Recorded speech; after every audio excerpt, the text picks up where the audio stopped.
Amen. Napakasarap pong magpuri sa Panginoon at praise the Lord dahil binigyan muli tayo ng pagkakataon para tayo ay makinig sa Kanyang salita. At good morning or magandang umaga po sa kapatiran natin dyan sa Pilipinas at good evening din po sa North America. Hallelujah. Naririnig po ba ako? Kaway-kaway naman dyan kung narinig ko eh. Hallelujah. Praise God. Okay, tayo po ay manalangin. Salamat Panginoon sa pagkakataon muli na binigay mo sa amin na kanyang gaya at munig sa iyong mga salita. Dahil ang salita mo ay siya po pagkain ng ating espiritual. Kaya busugin mo kami sa oras na ito, Panginoon. Bigyan mo kami ng pagkaintindi at buksan mo ang aming puso at isipan para po maintindihan namin at mapakinggan po namin ang tinig mo sa oras na ito. Salamat Panginoon sa iyong presensya. At ang banal mong Espiritu na siya po nasa aming kalagitnaan, kumilos ka sa aming buhay at gawin mong magiging buhay at hallelujah, buhay ang aming pag-aaralan na yung mga salita na magbibigay ng inspirasyon at pag-asa, magbibigay buhay sa aming Panginoon. Thank you. At ito po ang samot dalangin namin sa pangalan ni Jesus. Amen. Praise God. So, ating pong pag-aaralan ang salita ng Panginoon dito sa Luke 15:11 to 24 at maliban, siguro ito po ay matagal na ating alam o pinapakinggan. Pero ang salita po ng Diyos ay hindi po ito naluluma dahil ito po ay palaging sariwa. Amen? So, basahin po natin dito sa Luke 15 verses 11 to 22. Yan. So, okay, sabi niya dito, nagpatuloy si Jesus sa kanyang pagkwento. May isa ng ama na may dalawang anak na lalaki. Sinabi ng bunso sa kanyang ama, "Ama, ibigay niyo na sa akin ang bahaling mamanahin ko." Kaya hinati ng ama ang ari-arian niya sa dalawa niyang anak. Pagkatipas ng ilang araw, ipinagbili ng bunso ang lahat ng minana niya at pumunta sa malayong bayan. Doon niya ginastos ang lahat sa walang kwentang pamumuhay. Nang maubos na ang pera niya, nagkaroon ng matinding takutom sa lupain iyon at naghirap siya. Kaya namasukan siya bilang tagapag-alaga ng baboy sa isang taga-roon. Sa tindi ng gutom, parang gusto na niyang kainin kahit pagkain ng mga baboy dahil walang nagbibigay sa kanya ng makakain. Nang mapag-isip-isip niya ang lahat, sinabi niya sa kanyang sarili, "Sa amin, kahit ang mga utusan ng aking ama ay may sapat na pagkain at sobra pa. Pero ako rito ay halos mamamatay na sa gutom. Babalik na lang ako sa amin at sasabihin ko sa aking ama, Ama, nagkasala ko ako sa Diyos at sa inyo. Hindi na ako karapat-dapat na tawagin anak ninyo. Gawin na lang ninyo ako isa sa mga utusan ninyo." Kaya bumalik siya sa kanyang ama. Malayo pa ay natanaw na siya ng kanyang ama at naawa ito sa kanya. Kaya patakbo siya nitong sinalubong, niyakap at hinalikan. Hallelujah. Sinabi ng anak sa kanyang ama, "Ama, nagkasala po ako sa Diyos at sa inyo. Hindi na ako karapat-dapat na tawagin anak ninyo." Pero tinawag ng ama ang mga utusan niya, "Madali, dalhin niyo rito ang pinakamagandang damit at bihisan siya. Lagyan ninyo ng singsing ang daliri niya at suotan ninyo ang sandalyas ang mga paa." 23. "At kumuha kayo ng batang baka na pinataba natin ang katayin ninyo. Magdiwang tayo. Dahil ang anak ko na akala ko'y patay na, ay bumalik na buhay. Nawala siya, pero muling nakita. Kaya nagsimula silang magdiwang." Hallelujah. Ito po ang salita ng Panginoon at nilalarawan po dito sa ating hanggang na itong anak na ito ay umalis po siya sa butil ng kanyang ama. At nung umalis po siya sa butil ng kanyang ama, kinuha niya po yung kanyang mga kanyang mga ano ba yun, yung inheritance, ano? Yung mana niya. At ito po ay nilustay niya sa bisyo. Ang pamagkat po ng ating pinapag-aralan na ito ay ang pag-ibig ng Diyos. Na kahit po itong isang anak na ito ay umalis at nagrebelde. Pero parang nagrebelde kasi pag umalis ka sa isang or sa ama mo, ayaw mong magpatulog siguro. Ano? Meron yung gusto mong gawin ang gusto mo. So, yan, kinuha niya po yung kanyang mga ninana, ibinigay naman ng kanyang ama. At ito po sabi niya dito na nilustay niya sa bisyo. So ito kasing translation, sabi niya dito is nilustay niya sa bisyo po yung kanyang mga ari-arian o mana na bibigay ng kanyang ama. Ano po ang mga bisyo na ito? Ito po yung makamundong bagay. Pag basahin po natin dito sa verse 30, sabi niya dito na itong anak na ito ay nilustay niya yung ari-arian ng kanyang ama o ng kanyang mana sa mga pambababae. Makita mo natin yan sa 30. At sa atin naman po, hindi man tayo ng bababae o nilustay po natin or yung sinasayang natin yung ating buhay. Pero nang dumating ang anak ninyong lumustay ng kayamanan ninyo sa mga babae pa yan, ipinagpatay ninyo para pinagpapamaka. Okay, so makita natin dito ang klase po ng paglulustay niya ng ari-arian na binigay ng kanyang ama sa pambababae. No? Sa atin siguro hindi tayo ng bababae, pero iba naman siguro yung bisyo natin, yung bisyo ng alak, sugal, sigarilyo, at iba-iba pa na makamundong bagay. So makita natin dito na yung pong ginawa niya or ibinigay niya or nilustay niya po yung pera niya sa makamundong bagay or ginamit na yung buhay niya sa makamundong bagay, hindi po para sa Panginoon. Okay? So, nakita natin dito na nung narustay niya na wala na po, nagkahirap na po siya. No? Yan natin so, pangatlo na makita natin dito, dahil sa paglulustay or pag-aalis or yung kung gusto natin gawin po yung gusto natin na sarili natin gawin, ayaw po natin makinig sa Panginoon. Kung minsan is gano'n po, na nawawala tayo sa Kanya dahil sa kagustuhan natin, ibig natin mag-explore, gusto ko natin yung kung parang mag-explore tayo, no? At ang anak na ito ay kaya din po dito na nilustay na niya ang kanyang ari-arian. So nawala na.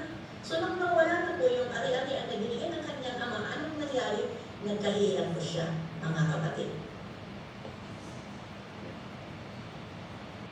Di ba, Mario? Okay.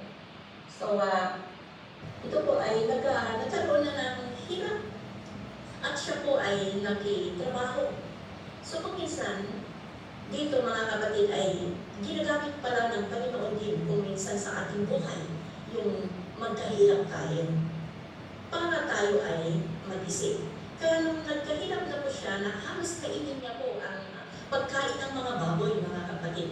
Noon po sa ancient times, sa mga Hudyo, ay ito po yung pinakamabangan na trabaho ng isang tao.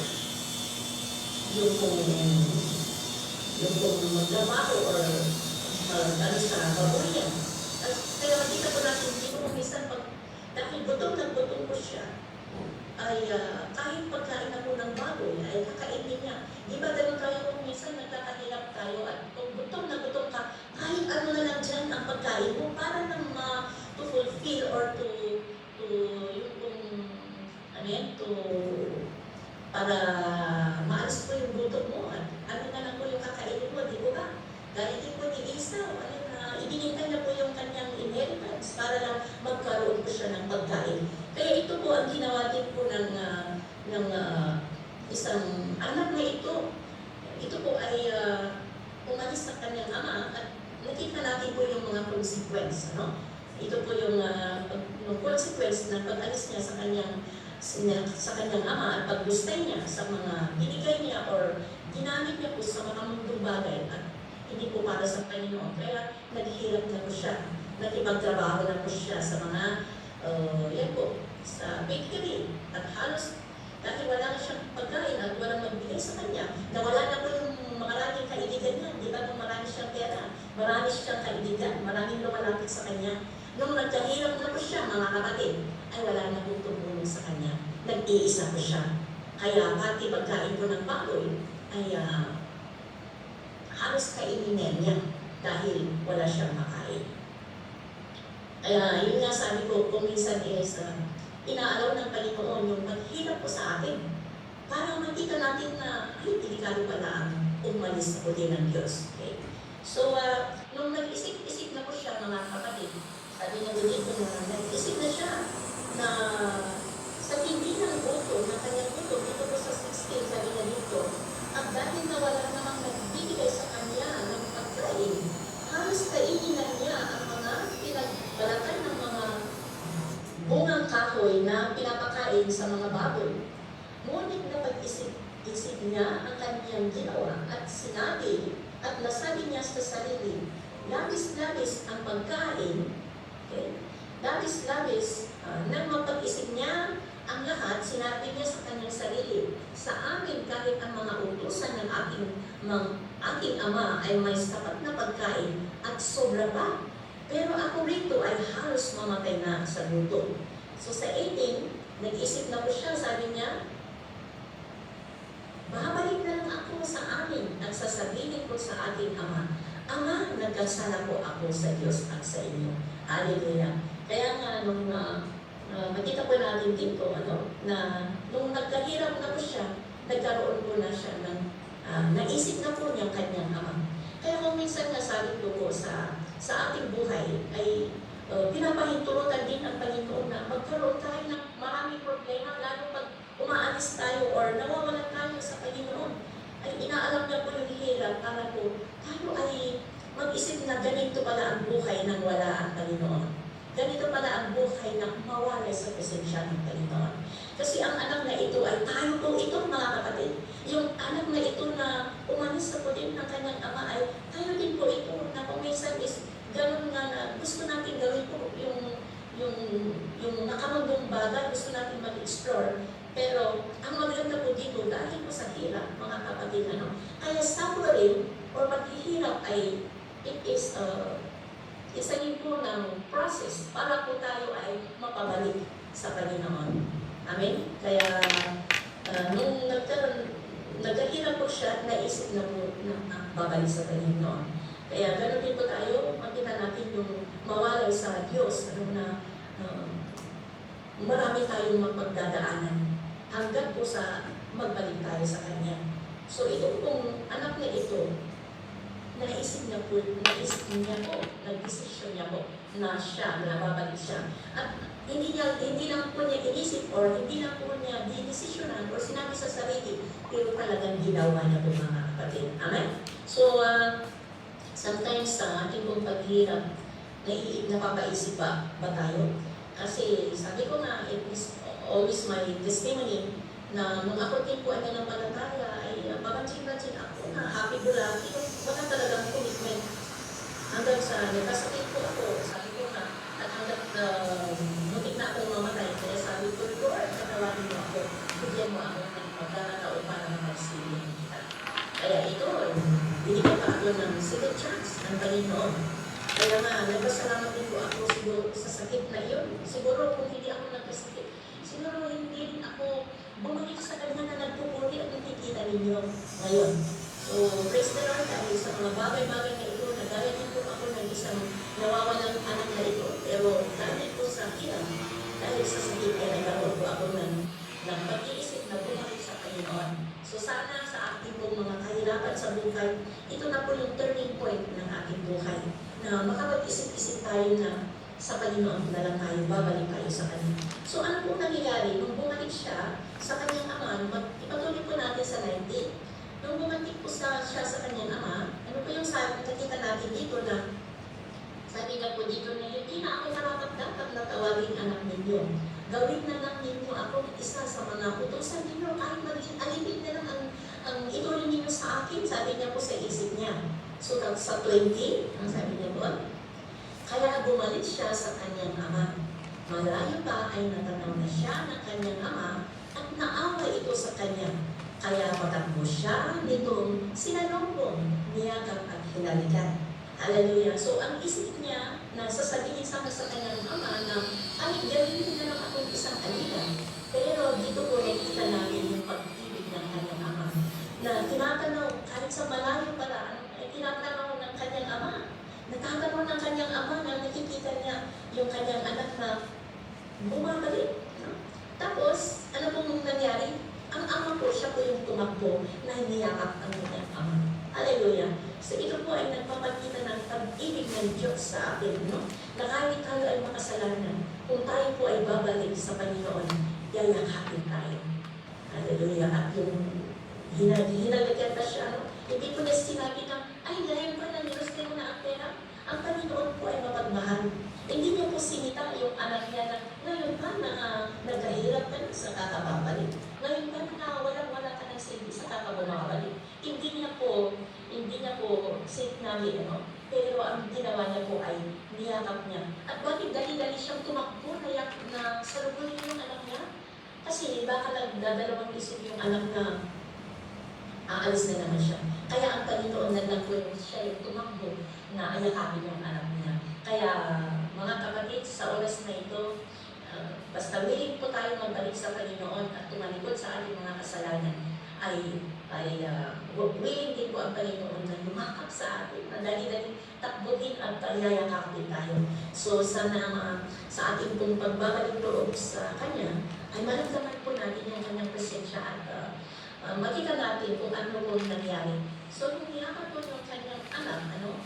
At ano po yung sinabi niya? Dahil bumalik na siya, tuwang-tuwa siya. Kaya ang Panginoon po ay tuwang-tuwa siya sa mga tao, sa atin, kung tayo po ay magbalik loob sa Kanya na magbalik sa Kanya, mga kapatid. Amen? At sa 20, nakita natin dito, ano pong nangyari?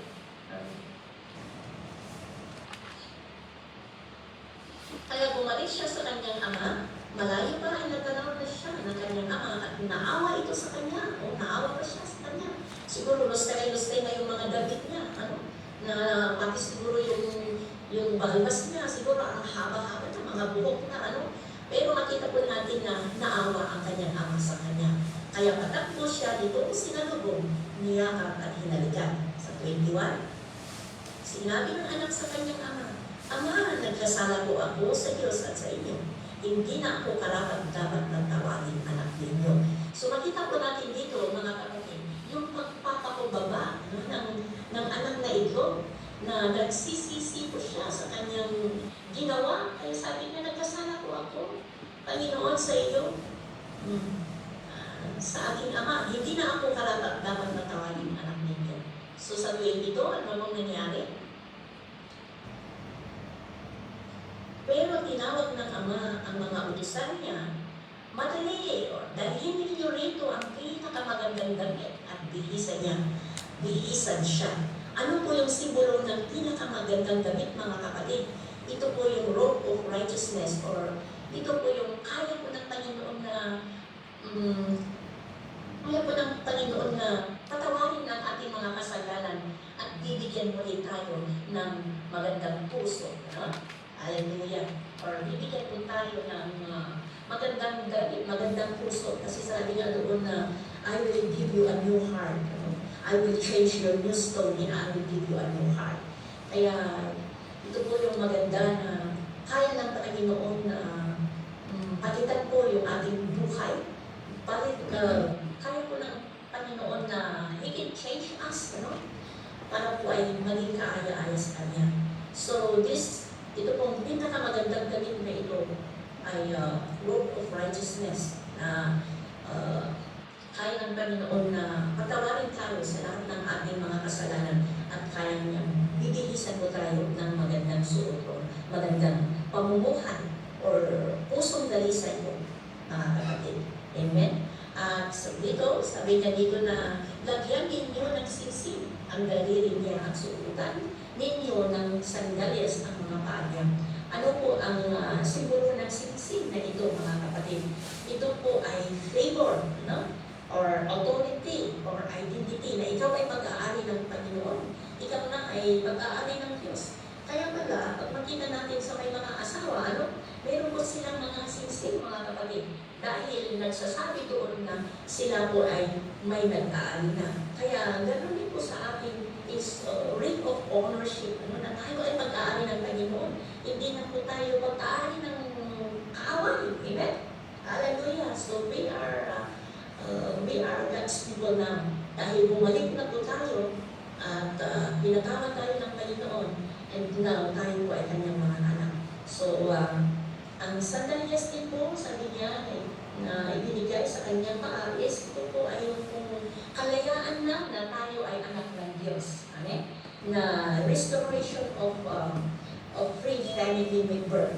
Tayo na po ay na-restore, na ibalik mo dito sa pamilya ng Diyos, mga kapatid. So, here is, sabi niya, ang damit natin, ibibigay niya, no? Susuotan tayo ng malinis na damit, o kaya niyang patawarin ang ating mga kasalanan, nagbibigyan po tayo ng bagong buhay. At ang pangalawa ko dito, mga kapatid, yung singsing na tayo po ay pag-aari ng Diyos. At yung favor niya ay nasa sa atin. Amen. Hallelujah. Na meron na po yung identity na we are the people, or we are the sons and daughters of God. And then, ang sandalias po dito ay para maprotektahan po tayo. And ito is the restoration of family sa kanila po ng Panginoon. We are restored sa piling ng Diyos. Amen. Hallelujah. At noon po, sa 24, sabi na doon na noon nagkaroon na po ng selebrasyon dahil bumalik po ang kanyang anak na nawala. Ang akala niya ay namatay na, pero kanyang po ay buhay. So, tayo din po mga kapatid, sana ay kung nangungusap ang Panginoon sa ating puso na magbalik loob sa Kanya. This is the chance for us. Dahil po sa hirap, tayo ay napag-isip at tayo ay magbalik loob sa Kanya at kayang-kaya niya kung di-restore yung wala sa atin. Sabi niya nga doon sa Isaiah 61:10 na buong puso ako nagagalak kay Yahweh. Dahil sa Diyos, ako'y magpupuri sapagkat sinuotan niya ako ng gabi ng kaligtasan at balamal ng katuwiran. Amen? So nalulunod ako sa Panginoon kong Diyos dahil para niya akong binilisan ng kaligtasan at tagumpay para akong lalaking ikakasal na may suot na katulad ng magandang damit ng pari o babae sa kasal na may mga alahas. Amen? So parating na po ang Panginoon, mga kapatid. So this is the time and this is the chance for us to really magsisi sa ating kasalanan. Kalimutan po natin ang buhay ng makamundo, kagaya po ng anak na nawawalan na ito, at magbalik loob tayo sa Panginoon at sigurado po na siya ay natutuwa sa buhay ng bawat isa sa atin, na tayo ay anak niya, tayo na po ay para sa Kanya. Malapit na po ang pagdating ng Panginoon, kaya gusto niya po na tayo ay magbalik loob sa Kanya. Iwanan na po natin ang buhay ng makasalanan at tanggapin natin ang ating Diyos sa ating buhay. Sabi nga po doon sa Psalms 103, verse 8, sabi na po doon, ang Panginoon ay mahabagin at matulungin, hindi madaling magaling at sagana sa pagmamahal. Mga kapatid, amen. So, ang Panginoon po ay hindi po siya magaling. Siya po ay mahabagin at matulungin. Siya po ay sagana sa pagmamahal. Sana po sa ating nabasa na ito ay nagkaroon po tayo ng nagkaroon po din po ng mensahe sa ating buhay, mga kapatid, na tayo ay magpalilog sa Kanya. So, yan ang salita po ng Panginoon na ating napakinggan. At ito po ay magbigay aral sa bawat isa. Huwag na po natin hayaan na masira pa ang ating buhay. Pero kung napakinggan po natin ang salita ng Panginoon, magkaroon po tayo ng pagsisisi. Mag-isip na po tayo at babalik tayo sa Panginoon at sigurado yayakapin na po tayo. Bibigyan po tayo ng malinis na damit. That is robe of righteousness. And we believe that the angels in heaven are rejoicing over one sinner na siya po ay mabalik doon sa Panginoon. So, I hope na kahit short po ang mensahe nito ay magbigay ng aral po sa bawat isa. Kaya makita po natin na nakakatakot ang mawala sa presensya ng Panginoon. Dahil magkahirap po tayo. No? But praise the Lord, dahil nung bumalik po ang anak na ito sa Panginoon ay marami na pong blessing na nangyari sa kanyang buhay. Ganon din po mga kapatid, kung ano nangyari sa kanya, even po sa atin kung tayo magbalik doon sa Panginoon, blessings will come. Hallelujah. With healing, deliverance, protection, provision, and especially salvation. Yan po ang mapapa sa atin. Kung tayo ay magsisi at magbalik doon sa Panginoon. Sa naway maramdaman po natin yung pag-ibig niya. Okay? Kaya mahal ka niya kapatid, mahal niya ako. Kaya magpatuloy lang po tayo sa ating pagsilbi sa Panginoon. Hindi po aksidente na tayo ay nandito para mapakinggan natin ito. Dahil itong nawawalang anak na ito ay tayo. Kung tayo ay tumatalikod sa Kanya. This is the time, yung turning point ng ating buhay, magbalik loob tayo sa Kanya. Marami pong favor ang ibibigay niya sa atin. Amen? Hindi lang po yung kakasuotan natin, pati po ating mga pagkain, ating mga pangangailangan, ipoprovide po ng Panginoon dahil siya po ay mapagmahal ng Diyos. Amen. So, yun po, at tayo po ay manalangin. Hallelujah, salamat po Panginoon sa mga salita mong aming napakinggan. Lord, ikaw po ang magtrabaho sa buhay ng bawat isa. Kami ugal, kung kami man ugal ay tumatalikod sa iyo. Lord, nagpapakumbaba po kami at kami ugal ay hallelujah po, tatanggapin ka namin bilang Diyos at tagapagligtas namin. Alam po namin na hindi mo kami pababayaan. Ibibigay mo lahat ang aming mga pangangailangan na gaya po ng anak na ito dahil ang pag-ibig mo ay wagas. Ang pag-ibig mo po ay hindi nagmamahal. Kaya siyuhan mo itong salita mo na aming napag-aralan at ito po ay isagawa namin. At dito po namin makita kung paano ka po magtrabaho sa buhay ng bawat isa sa amin. Salamat Panginoon. Ito po ang samot dalangin namin sa pangalan ni Jesus. Amen and amen. God bless everyone. Back to the exit. Maraming salamat po, Pastora Irene.